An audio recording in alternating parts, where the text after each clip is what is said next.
Hello, beautiful. Welcome to Likha Love. How are you today? What have you done today to take care of yourself? Have you eaten anything? Anything nutritious? Anything that is good for your body? Have you drank your water? Have you practiced gratitude? What are you thankful for today? Are you thankful that you have another day to make decisions, to decide if you're going to have a good day today? Are you thankful for your children? The fact that you get to have these souls that emit unconditional love for you? Children are just so pure. Their love for their parents are just so pure. It doesn't matter what you do or what you say. You make mistakes all the time. But at the end of the day, they still love you. Isn't that just so beautiful? My search for love as an adult, even as a teenager, I was always looking for a man to love me, right? When really the most purest love that you can ever get is from your little children.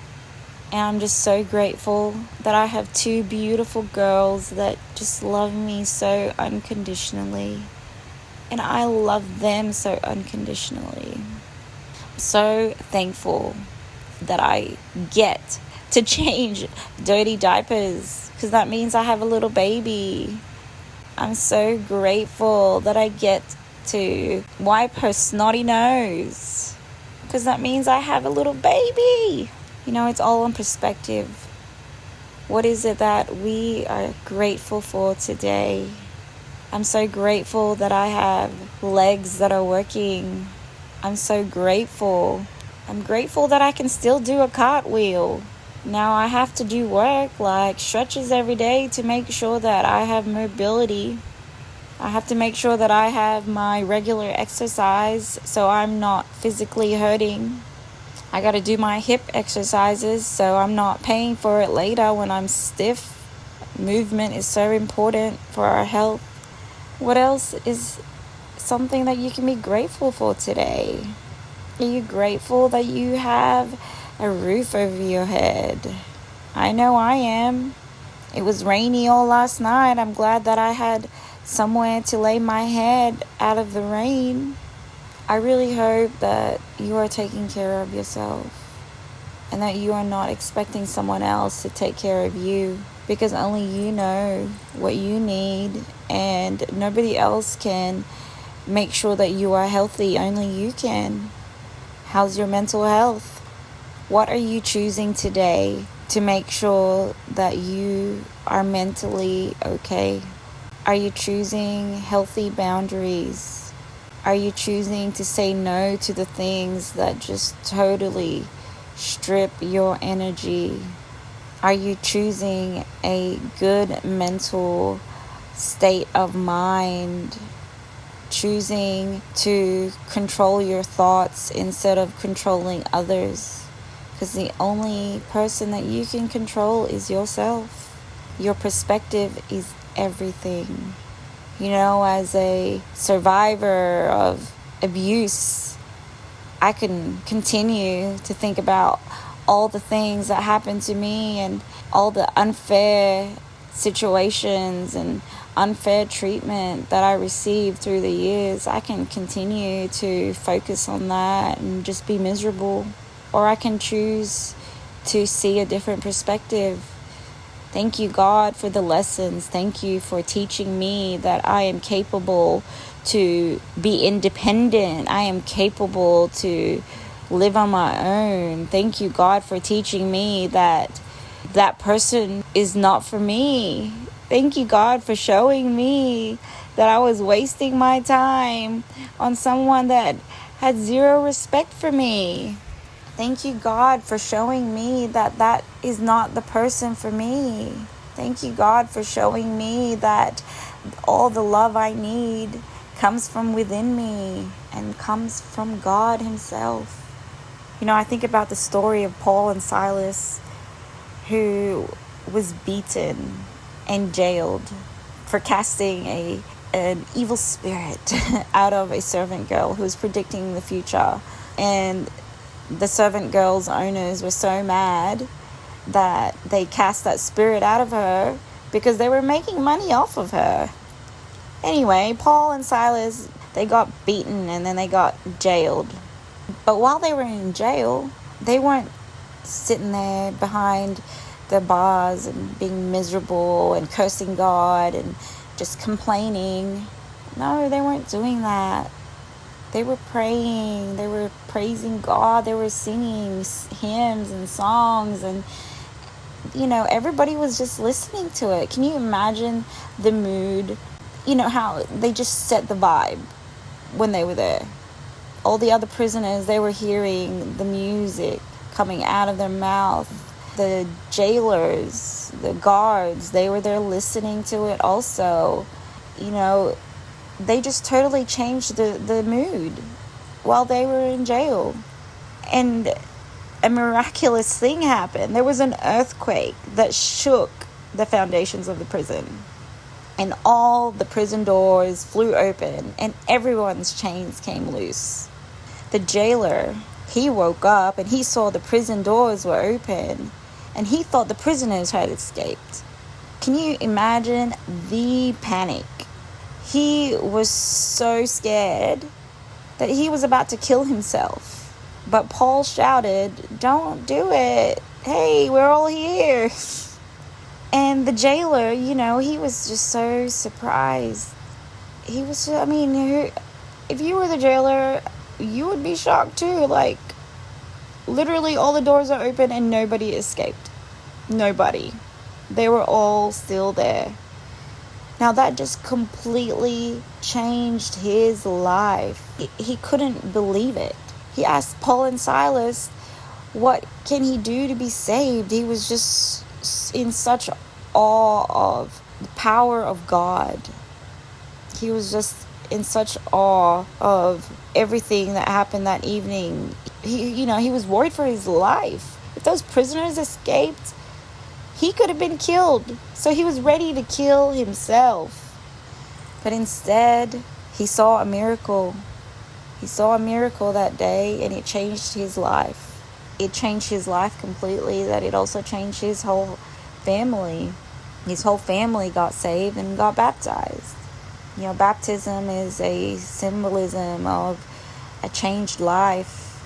You're washing away the old because you have become a new person. And that's what happened to the jailer that night. He saw a miracle happen. What he thought would have been the end of his life and the end of his house, the end of his family, ended up being a life-changing event that made him see God in a new light, which Paul and Silas, they were released the next day. And they could have had the chance of, fleeing.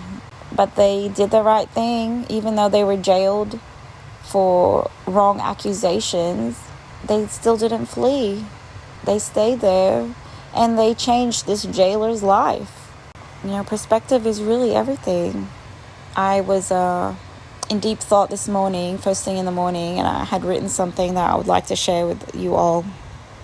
Can you imagine a world where we just accept the people from where they are at?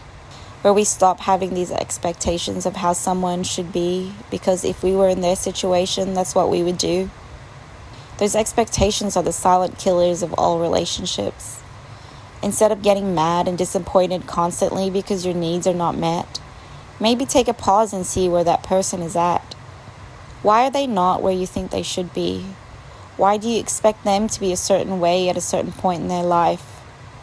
Why do you expect that they treat you differently? Why do you feel that it is your privilege to think that a certain someone should be acting a certain way around you? I think we really need to start asking the questions, why is that person the way they are? You see their potential, but why don't they see it themselves? Why aren't they treating you better should not be the question, but why am I constantly disappointing myself by having these expectations of someone else that I have zero control over? How can I change my perspective and meet them where they are at? One thing I have learned through pain and suffering in relationships is that I have to see and accept people for who they are at the time. Why did I think that they should be different? Why didn't I just see that they were not in my level and just leave them where they are at instead of fighting to get them to change? Why am I so hell-bent on making them change when the only person I can control is myself? How can I change my perspective on this person and situation? How can I change my reactions to their actions? Why can't I just walk away and focus my attention on how to care for my own needs? How can I give them the love they need and also put up the right boundaries that protect my own peace and well-being? How can I live in peace and harmony where everyone feels loved and seen without sacrificing myself? What a better world it would be if we quit the victim mentality and worked inwardly on ourselves instead of blaming others for not being who they should be for you. Maybe start asking, why am I trying to force this person in a box that they clearly don't fit in? When we think of toddlers who are still trying to understand literally everything happening around them, they know very little. When they are having a tantrum because they don't know why things are not going a certain way and they don't know how to control their big feelings and regulate their emotions, you cannot be angry at them for being that way. They need to be taught how to calm themselves down. They are just learning.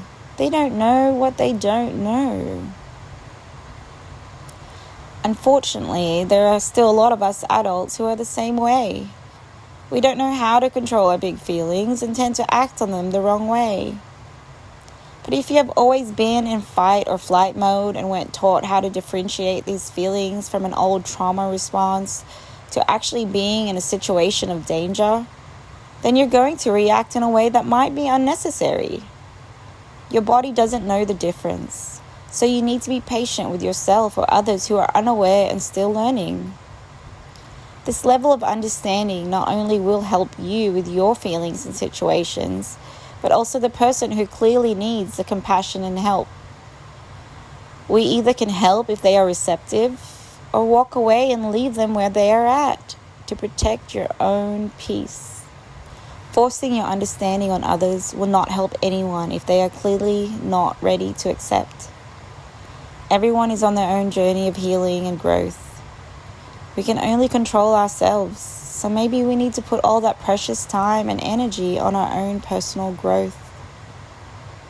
See each person from where they stand, love them wholly from where they are at, and give yourself all the love and respect you deserve. That is self-care. That is self-love. I hope that you are learning how to love yourself better every day. Because you deserve it. You deserve it. Don't let anybody tell you any different. Everybody deserves love and respect. You can't force it. You cannot force it out of anybody. So you must learn to give that love and respect to yourself. I love you, and I hope that you are learning to grow. I hope that you are learning to love yourself every day. You are important. You are here for a reason, and it's time for you to figure that out. Stop playing victim, because that doesn't help you. As an adult, we can't control what happened to us in the past. We cannot control what happened to us in our childhood. But we can 100% control ourselves right now. How we think, how we feel. We are 100% responsible for our reaction. We are 100% responsible for our day to day. How are we going to think today? Are we learning to regulate our emotions? What are our big feelings teaching us? Do we know how to calm ourselves down when these big feelings come? We are no longer toddlers. We know a lot more. Our past should be teaching us. It should be teaching us to better ourselves. What have you learned from your past? Everything that has happened to you should be a lesson to better yourself. We have to get out of that victim mentality and start learning and growing so we can become better people. You know, in order to see the change in the world, we have to change ourselves first. Stop trying to change people around us. Stop trying to change situations around us that we have zero control over. Let's do better, guys. Let's be better. And to be better, we have to learn to first change what's inside of us. Change your perspective. Love yourself. I love you guys. Hope you have a magical day.